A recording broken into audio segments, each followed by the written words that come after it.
How's everybody doing? I'm excited to be here live on YouTube, and we're at the Best You Expo, which I think is incredible. I'm so honored to be here. We're going to have some questions, some comments pop up and things like that. So I'm excited about that. Make sure if you do have questions that you list them in the comments below. Click subscribe, do all those things, which I think will work amazing. We're going to be starting here in about 4 minutes. We're very excited. What we're going to be talking about, guys, is cultural efficiency. And cultural efficiency, I believe, is one of the most important things that is not focused on within business and life today. So that's going to be the exciting part for us. And we are just we're T-minus 3 minutes till we go. So I wanted to be able to take some question and answer before we go. But also, too, I want you to write down that cultural efficiency. Those things are probably the most important. I'm going to adjust slightly here, too. There we go. Perfect. All right, so we got about, like I said, we got about 3 minutes to be able to go. We're going to be talking cultural efficiency, which I think is probably one of the most important things on this as we go, and as we grow. So people ask me this all the time: is, how can my culture affect my bottom line? And that's what we're going to be talking about that today. We're going to be talking about a couple of steps and indicators on how to be able to keep you in line exactly where you want to go, and be able to construct the type of life or the business that you want to be able to have. Because I find that they're both basically in line with each other. You can't have one without the other. So I'm very, very, very excited to be able to be on here and to be able to share with you guys. So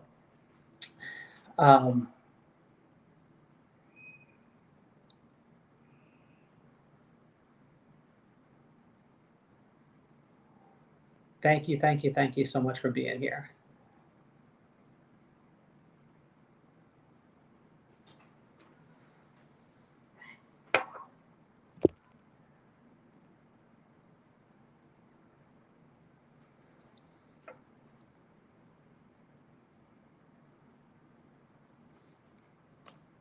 We're in. I believe we're right at time.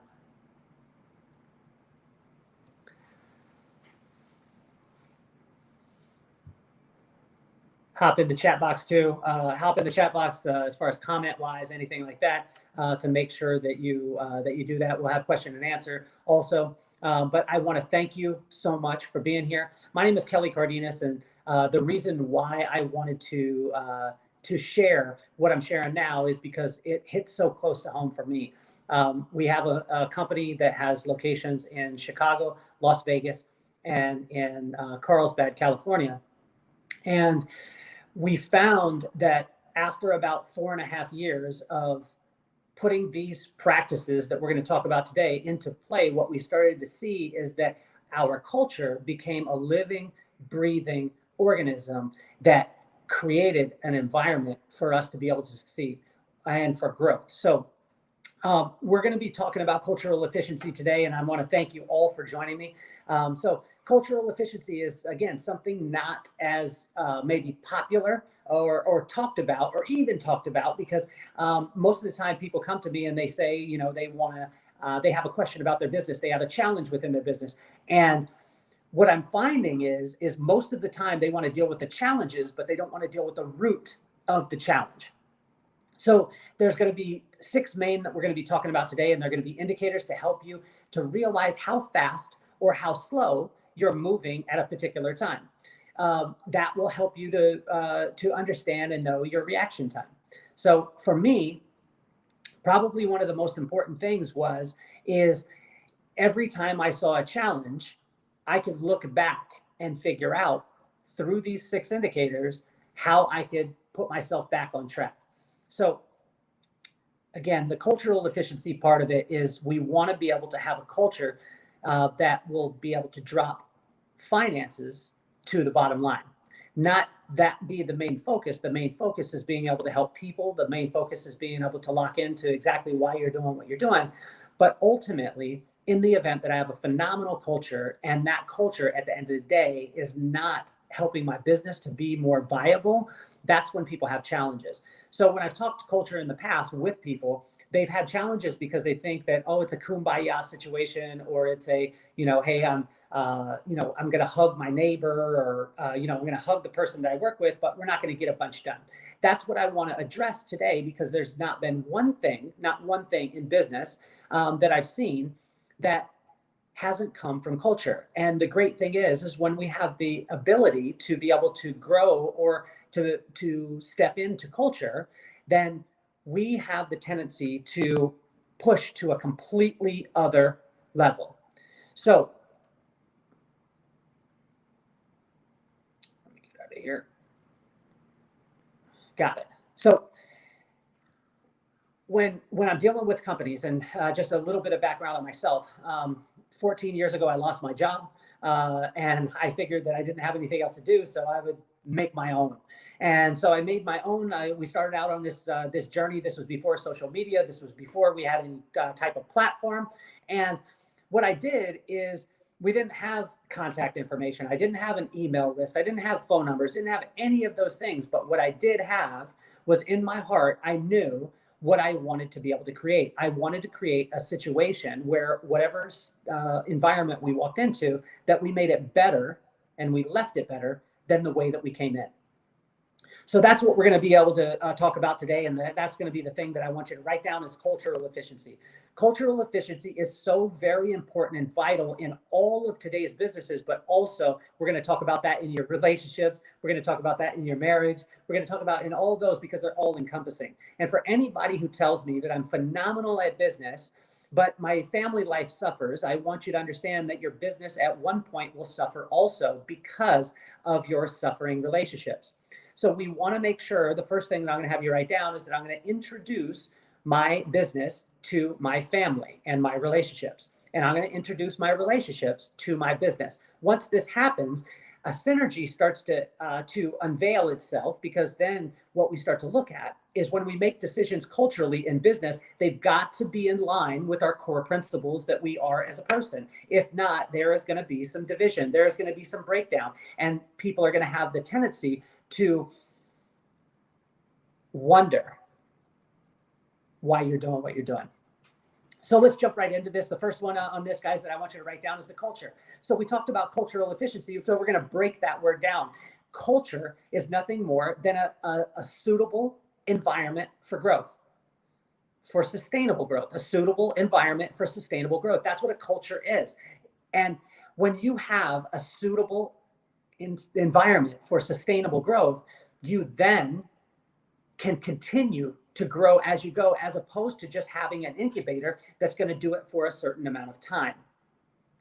You see, when I looked at culture and I saw that it was an environment for suitable, sustainable growth, then I started to think about it a little bit different. I started to think about my culture in a way that I needed to be able to put it in line with the type of growth that I wanted to have in my company, as opposed to what I was dealing with right now. And see, there's a lot of people right now that are dealing with challenges, but they're only looking at today. They're looking at the challenges that they need to solve during COVID, or during shutdowns, or during these times, as opposed to looking ultimately what they want in their company. So here we go. Let's write down that word culture. The first one in this is, I want you to write down your reason why. We hear this all the time, and this is a kind of buzzword, and people get happy about it. Simon Sinek really brought it to the forefront. But I really want you to look at your reason why. My reason why was simple. And it wasn't because I was, trying to change the world. I wasn't trying to stop world hunger. I wasn't trying to do any of these things. What I was trying to do, guys, is I grew up in a town called Lompoc, California, and that's on the Central Coast, 35,000 people. And I simply wanted to be able to go to the carnival and play until I won. Well, see, when I was a kid in 4th and 5th and 6th grade, we didn't have much money. So when we went to the carnival, my mom gave us $2, $3, $4 sometimes.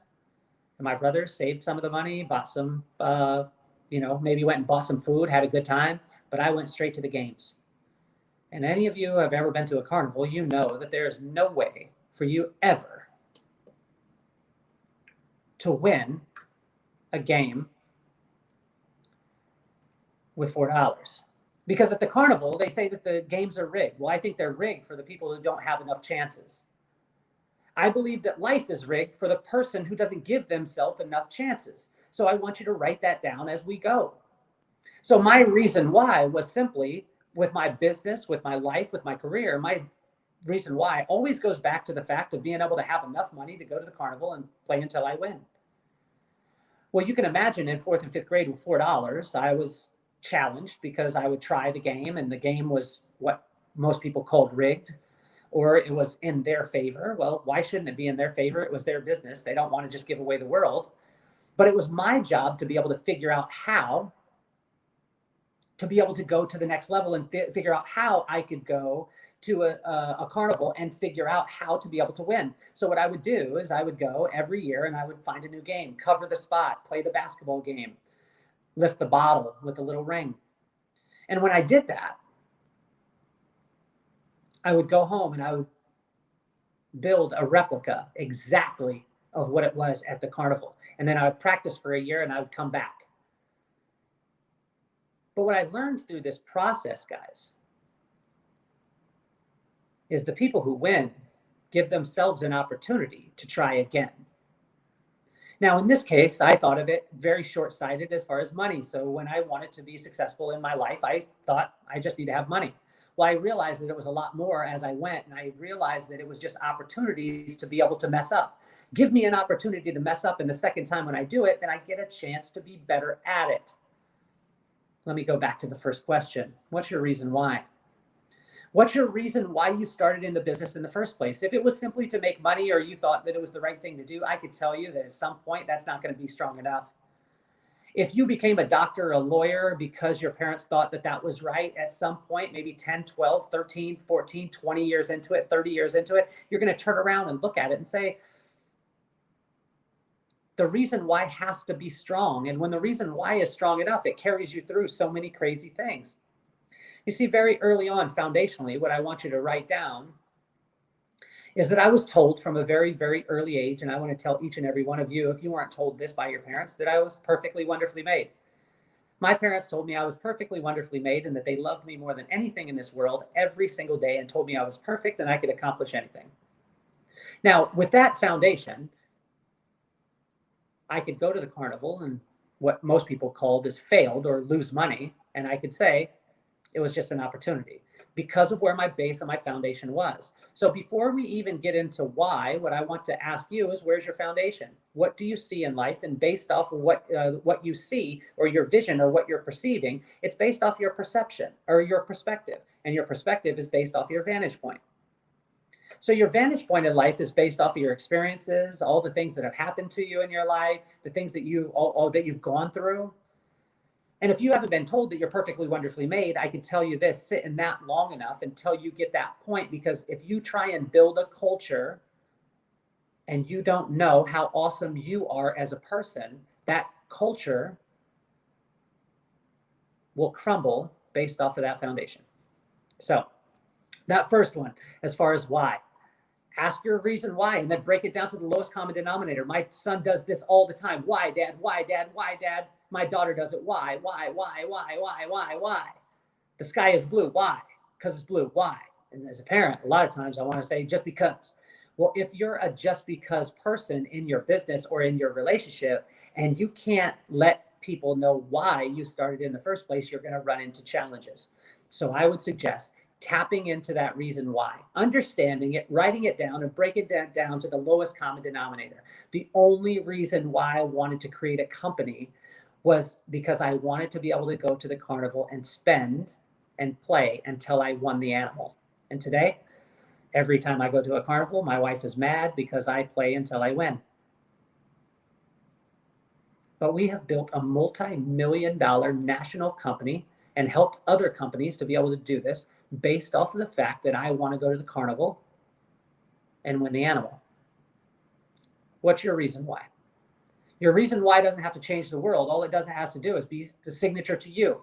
So what I would do is I would lock that in. I would stay on this point. First of all, if you don't know that you're perfectly wonderfully made, I'll tell you today, you're perfectly wonderfully made. There was no one made like you, and you are awesome. Exactly who you are. You do not need to be fixed. You do not need to fix anything. You can get better, but you as a person, no one can compete with you. Once you find out that, then let's find out the reason why you want to do what you would do and make a signature to who you are.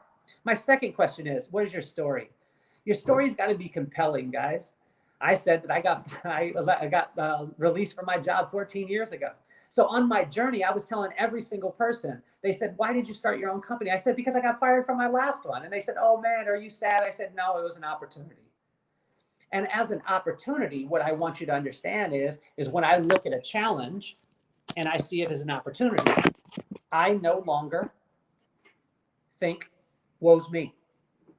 It becomes a part of my story. I tell the story to every single person. I started in a town of 35,000, cut hair in a bathroom with dog clippers because my dad thought that he could shave the dog himself. We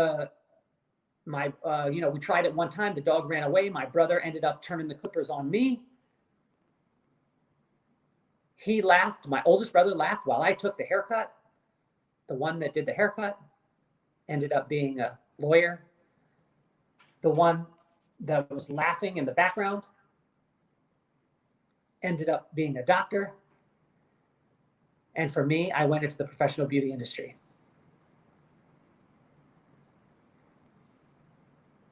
Dog clippers in the garage.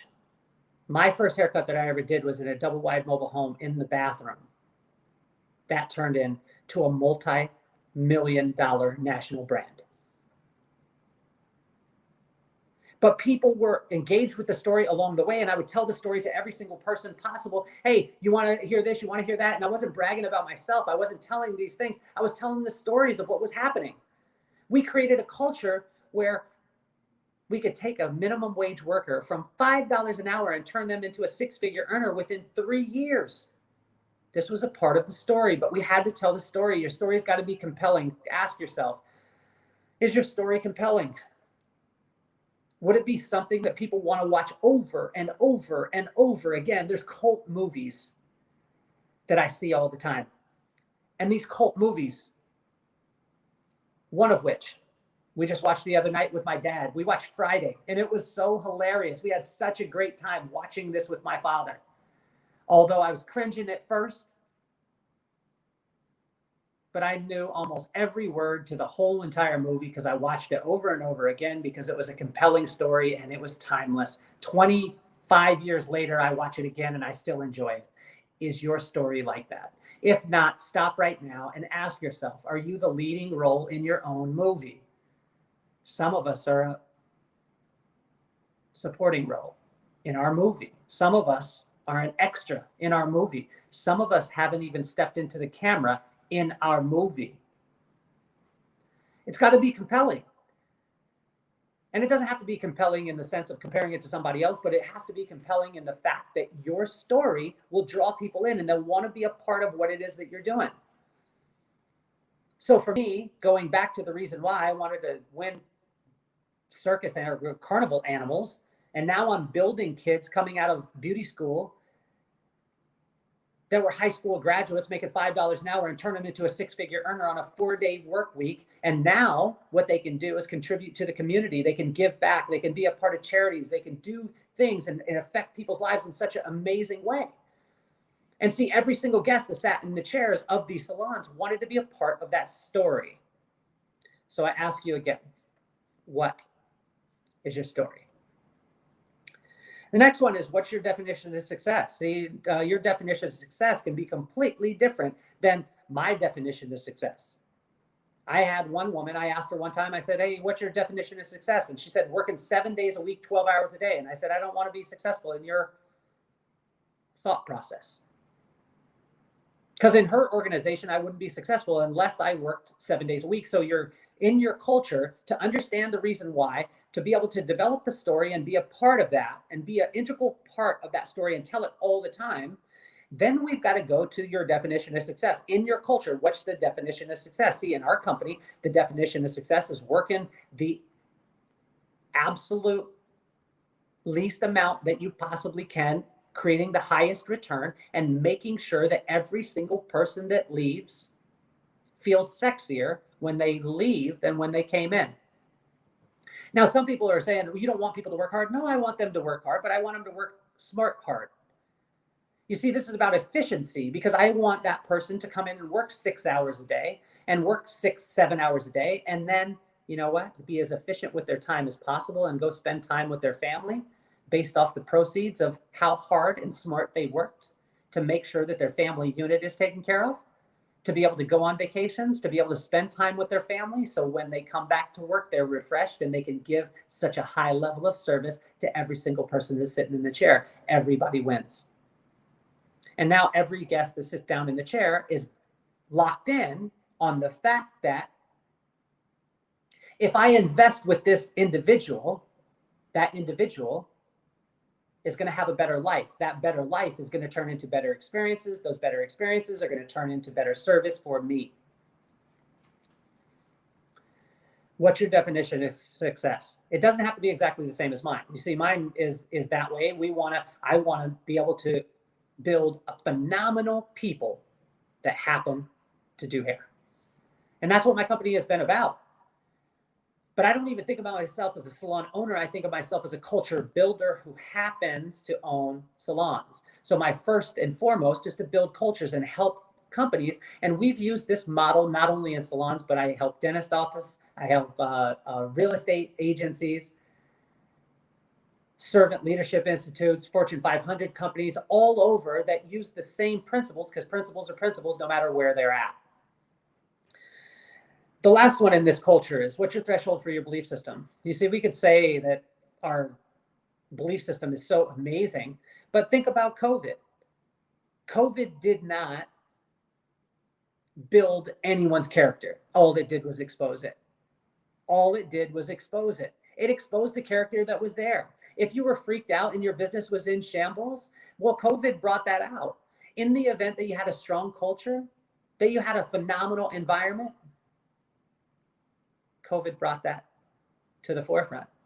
You see, our threshold for our belief system is everything, because everyone has a plan, like Mike Tyson said, until they get punched in the mouth. You see, a lot of our companies have plans, have amazing things that we think that we do until we get smacked in the mouth, and then we go to muscle memory. So I ask you, what is your muscle memory? And the only way that we can create muscle memory is by doing it over and over and over and over and over again. Your threshold for your belief system is everything, because in a culture, people within the culture are looking to the leadership to see if what they're saying is true and they can believe in it. So to truly create cultural efficiency, it's first and foremost to understand that you're awesome. You as an individual, because you cannot build a culture if you don't realize how awesome you are. Second one is to understand your reason why. Third one is to understand your story. You got to have a clear definition of success. And finally, guys, you got to ask yourself, what's your threshold for your belief system? And what I would suggest is work this out as often as possible. Test yourself. See what would happen if. Do these tests. Second indicator is vibe. And vibe is something that, especially in today's society, people talk about this, and especially companies. Google is great with it. Apple is great. Zappos, phenomenal. They create a vibe that's different.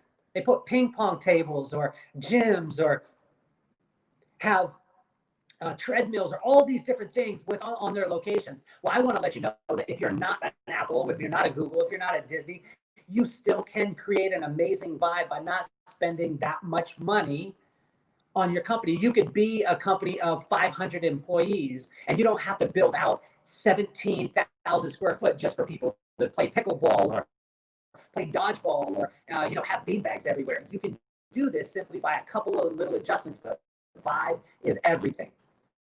Vibe is everything. You can ask yourself this. You ever had somebody who came in and killed the vibe? You ever had somebody came in and changed the vibe? I've had these things happen. So let's jump right into it. Number one is happy isn't always the answer. Happy is not always the answer.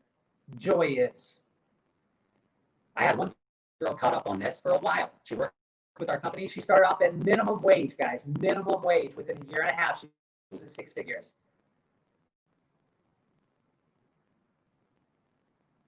She came to me and she said, "You said that happy is an answer. I'm conflicted in my heart because you're telling me I can't be happy." I said, no.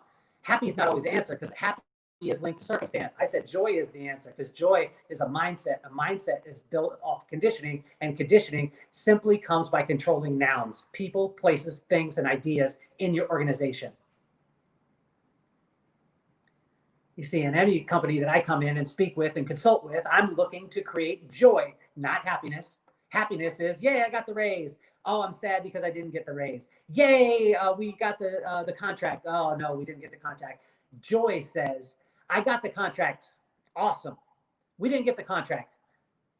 What did we learn? You see, you can be joyous in anything, but you can't be happy in everything. Happy comes from circumstance. Joy comes from mindset. I would suggest working on your mindset. Happy is not always the answer.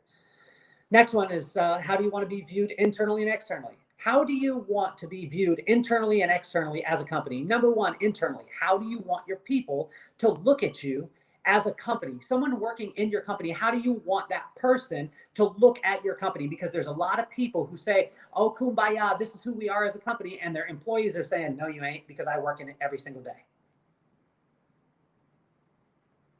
So ask yourself, how do I want to be viewed internally?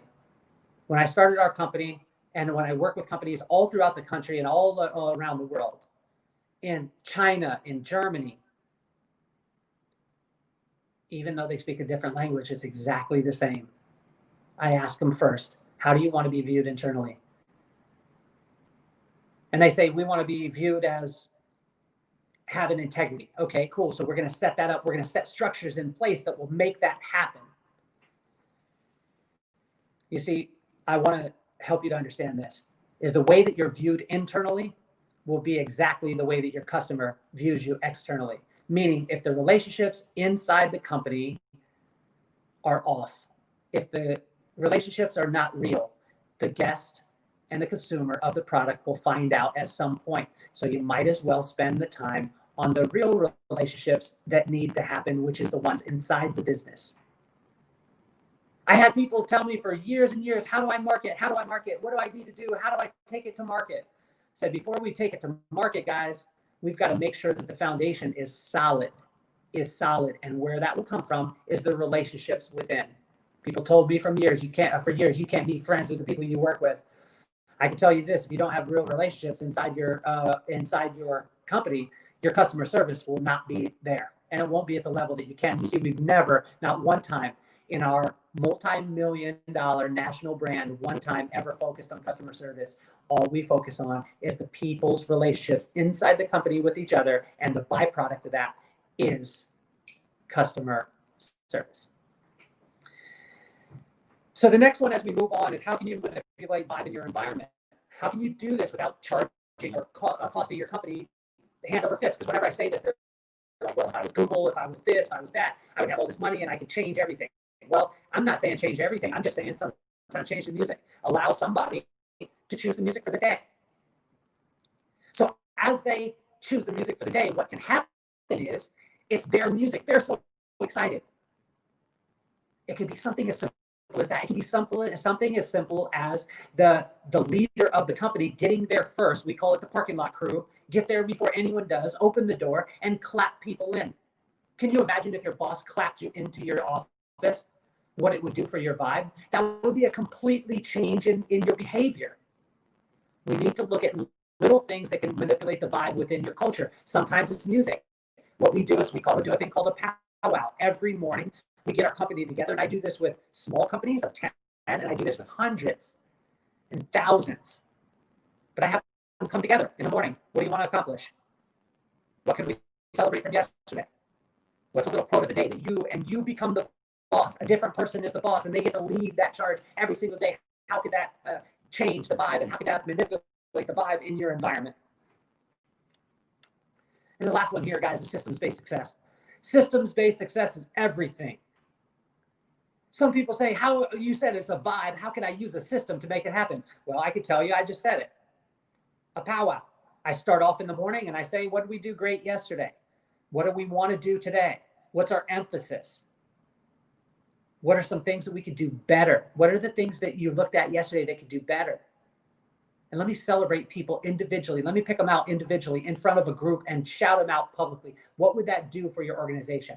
If you were the leader of a company, if you were the CEO of a company or owner, what would it mean for you to stand up in front of your company and name out specifically a person and what they did? But if you do it generally, it won't work. Systems-based success. We do this in the morning, we do it at night to wrap up the day, and now a person goes home and they walk back into the environment so lifted up because they got celebrated at the end of the night. Systems-based success. Every single thing in the world can be systemized as long as it has a strong enough reason why inside of it. People only burn out and lose sight of their company because they lose sight of the reason why they're doing it in the first place. If your reason why is strong enough, burnout will never happen. Systems-based success. Let's go on to the next one, process and procedure. This is where all you business heads were starting to think like, okay, he's talking about culture, he's talking about vibe. He just said that cultural efficiency, he wasn't going to go into this place where people are hugging each other and telling each other everything's going to be okay, and then we lose a bunch of money. This is where it gets good, but most of the times people jump to procedure, process and procedure before they ever get their culture right, before they ever get their vibe right, and they can manipulate their vibe. So now let's go into process and procedure. Number one, rules without relationship will cause rebellion. If you simply have rules in your place because you did them before, you're going to run into challenges. And I deal with, again, small companies, large companies, but the only way that I'll ever deal with a company or work with a company or coach a company is I tell them this. Number one, if you want to be good, I'm not your guy. You want to be great, I'm not your guy. You want to be the best that you possibly can be and experience your potential, I'm your guy. So now we're going to start to look and we're going to dig deep into the roots, because as high as you want to ascend is as deep as you got to dig. And we got to lay that foundation. Culture, vibe, process and procedure. Rules without relationship will cause rebellion. Anytime I walk into a culture or an organization and people don't understand the reason why the rule is there, then they have the tendency to think that it's the man trying to bring them down. Well, these rules without relationship, you got to have a relationship with the people and then help them to understand the rules and where they came from.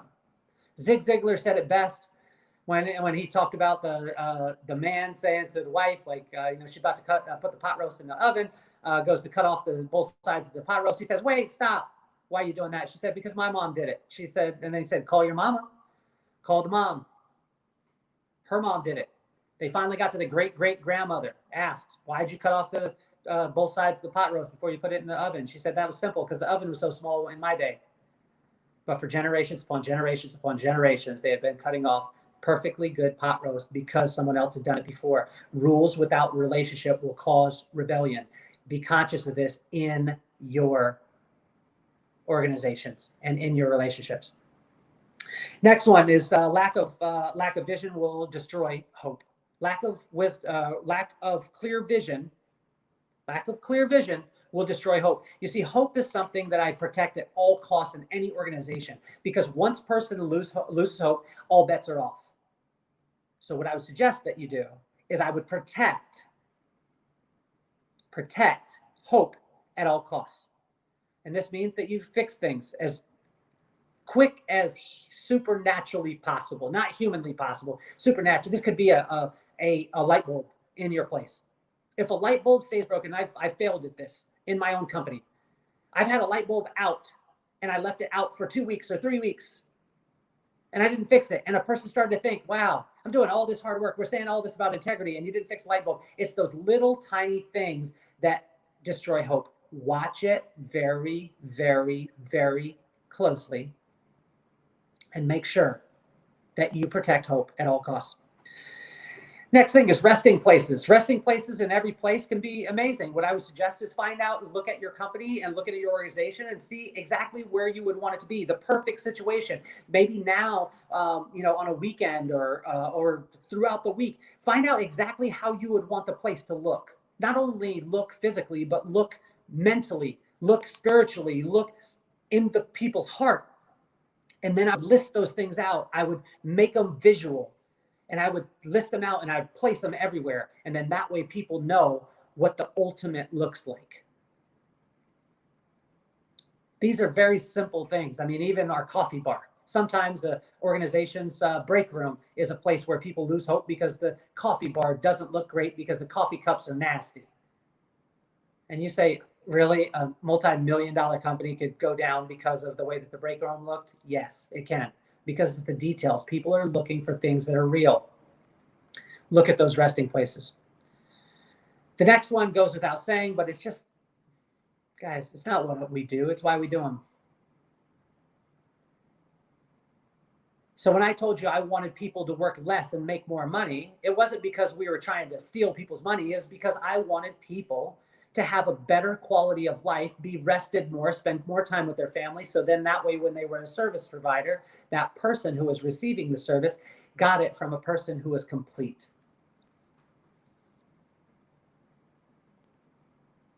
Guys, this is not rocket science. Your business is not rocket science. It's all about creating the greatest culture with the greatest efficiency. And that will cause the bottom line to grow, not because we're focused on that, but because we're focused on the most valuable commodity that's ever been, which is the people.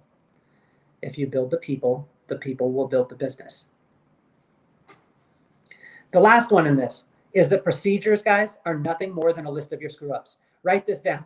Procedures are nothing more than a list of your screw-ups. And once an organization figures this out, then you give them the opportunity to fail all the time. Try things, try out new things. As long as, if it works, then they write it down, systemize it, and use it again.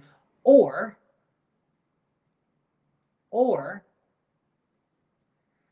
if it sucks, they simply stop doing it. If it sucks, they simply stop doing it. So your procedures from this point forward, look at them as nothing more than a list of your screw-ups. Screw up a lot and figure out how to be able to make it better in the future. The next one is productivity. Productivity is where people, people jump to this right away. Oh, I want to be productive. Oh, I want this to happen or that to happen. Well, I can tell you this. If you jump to productivity before you get culture, vibe, and process and procedure, you're going to get in trouble because then you're going to do things outside of your character just for money.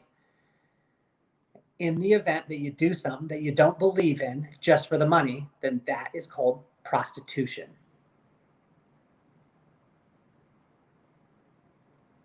You see, companies that grow, that are sustainable, that live on the highest level are people who do things because they believe in what they're doing, not just to make the money. The money is a byproduct of doing the right thing and doing what you believe in. So productivity, number one in this is we must have concrete stories of our success throughout our company.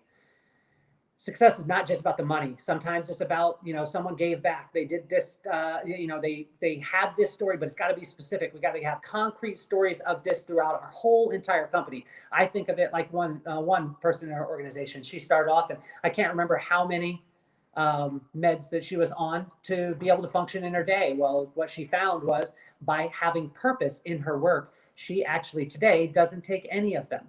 That's a success story. That's a concrete story of success. We have other people, like I talked about before, going from minimum wage all the way to six figures in as little as a year and a half. These are concrete stories. I have a girl who, in the professional beauty industry, as a hairdresser, a high school graduate, before she was 25 years old, did over $10,000 in service in 1 week. This changed her life.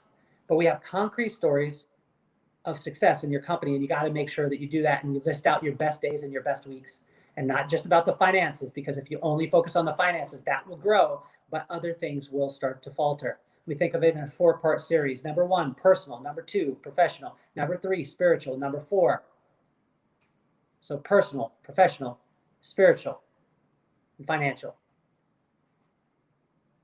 So when you have those pillars and you set those in play, look at the best days for the spirituality of your crew. What are they believing? Are they lifted up? Do they feel amazing? Maybe it's in their personal side. Hey, so and so just had their anniversary and they were able to do this. They just went over 12 years of marriage. Let's celebrate them. Best years, best weeks. They always need to be talked about. And then I ask you, what are your leaders doing? Because if you take your leaders and then take away 20% of that, that's generally where people in your organization will see the cap of what they can do.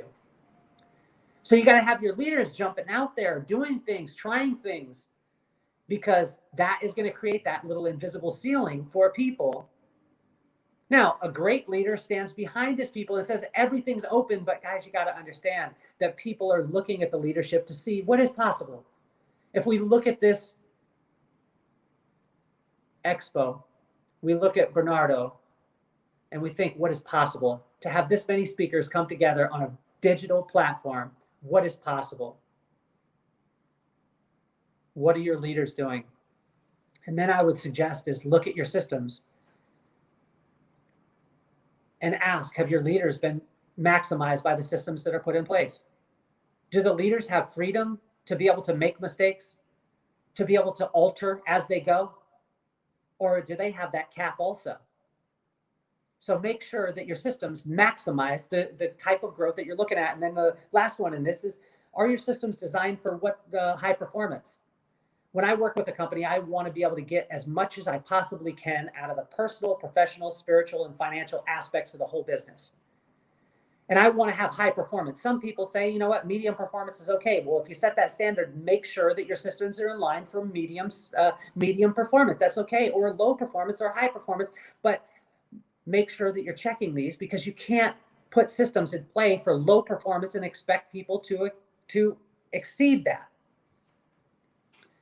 You see, once these things come in line, we have culture, we have vibe, we have process and procedure, we have productivity, and we understand the productivity and we understand why it's there. Then we can start to move on into innovation. This is where people start to have their creative juices. They start to make mistakes. They start to do different things.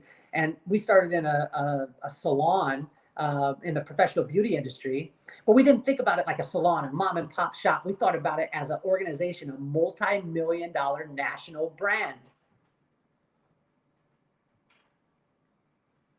So what we did in our innovation is we gave people the opportunity to just come up with ideas, and we would systemize them and we would put them in play. I'll give you a couple of them. Number one is webinars. So we started doing webinars 7 years ago. Events like this. We did a blueprint, which is a digital coaching program that I have, 60 module course. And this was done 4 or 5 years ago. We did academies teaching people how to do exactly what we did. So we not only had the people do what they did, but then teach what they did to help to understand and to realize why what they did is so important. We also created scissors because we use scissors. So we created the first comprehensive set of scissors in the professional beauty industry. And every single person used the exact same scissors in our company. So we weren't looking at it as a mom and pop shop. We were innovating. We were looking at it different. T-shirts, social media. I talked to you guys about powwows. We did a director switch with all our locations. And I would suggest if you have multiple locations or multiple positions, switch people out with no notice and see how people work. This disrupts the little apple cart a little bit and helps people to innovate at a whole different level. We created our hiring events. As opposed to just doing one person, we had all the people grouped together because then they were competing. And the people who were interviewing were the people who actually had the jobs in the first place in the organization. So now the people in the organization appreciate their job because 50 people are applying for the job that they have. We created apprenticeships. We actually, paid apprenticeships that we created. We also created a day in the life where a person could spend time specifically. Could you do this in your company? If you have a high level performer, could you charge a premium to be able to come and hang out with that person for a day to see what they do? We did that. We also did a Where You At, where we sat down with every person in our company once every 6 weeks to just see where they're at personally, professionally, spiritually, financially. And when we found out where they were at, we could find out, guess what? How we can help them to be able to move forward. These were some innovations. These were innovations specifically inside of our company. But what innovations can you have? So when I'm coaching companies all over the country and all over the world, what I do is I sit down with them and I start asking the questions. When's the last time we innovated? And where did it come from? Oh, we had this innovation. It was 6 years ago and it really helped out. Where did it come from? It came from the top. No, I'm saying have your ear to the street, because the people inside of your company are the people who have the phenomenal ideas and know exactly how it'll work and work to the bottom line. When you encourage innovation in your company, people start to have freedom. But that confidence and freedom comes from the first thing that we talk about, which is understanding and knowing who you are and how awesome you are. And if you don't understand how awesome you are, just listen to this recording over and over again, that I am perfectly, wonderfully made. There is nothing wrong with me. Everything is right with me. Give me an opportunity and I'll get better. Number 2 is understand like your reason why of what you're doing. Create a culture, but create a culture based off a strong foundation. Then that way you can manipulate the vibe. You can start to do processes and procedures. You can understand and know how the productivity comes, and then you can innovate because you are so confident in what it is that you do. And the last one here, guys, as we finish up, is the ability to adapt immediately. The ability to adapt immediately. Let me say it again, the ability to adapt immediately, because there's people that are on the call right now, whether it be on YouTube or on the Best You Expo. And some of you are saying, yeah, building a culture, that would be great. Building a vibe, that would be cool. Manipulating the vibe and being able to do this different. Process and procedure, yeah, I need to look at mine a little bit. Maybe I need to free myself and realize that I don't need to be so here and saying that my processes and procedures are just so strong that they're nothing more than a list of your screw ups. And if you screwed up, then you're normal and you're human. So if you invite your crew and your organization to be human, you will see magic happen, because people will fall in love and have a love affair with their current circumstances, which means that they ain't perfect and they are going to try. And when they try, if they screw up, then they write it down and know what not to do. Or if it works, then they write it down, systemize it, and then we make it a part of what it is that we do. And when you free people to understand and know that it's just a list of their screw-ups, then we start to see that productivity, guys, is a byproduct of having the right culture, the right vibe, and the right process and procedure. And that's where innovation comes in. Innovation, we've got to have the freedom to be able to innovate. The last one on this is the ability to adapt immediately. When you hear all those things, you can say, yeah, I'll do it next week. I'll do it tomorrow. I'll do it whatever. What I challenge you to do is do it today, because the ability to adapt immediately is everything. See, all the first 5 indicators mean absolutely nothing without the ability to adapt immediately. And the first one in this is that reaction time determines reward. Can you imagine? Can you imagine all the speakers and the people who have invested in the Best You Expo this time? Because it's the first time. It's the first time on a completely digital platform. But guess what? It's not going to be the only time. But the people who invest early are the people who get the highest reward. And the last one here, guys, as we finish, the ability to adapt immediately will kill your ego. And all of us need our ego killed, because when you have the right culture, vibe, process and procedure, productivity, innovation, and you have the ability to adapt immediately, a 4-year-old could do it, which will kill your ego. My name is Kelly Cardenas. I enjoyed my time. I cannot wait to spend more time with you. Have a wonderful day, guys. I love you so much. Make sure that you reach into the chat room, hit me up, check out our website, kellycardenas.com. And I love you so much, and I appreciate the opportunity to spend time with you today.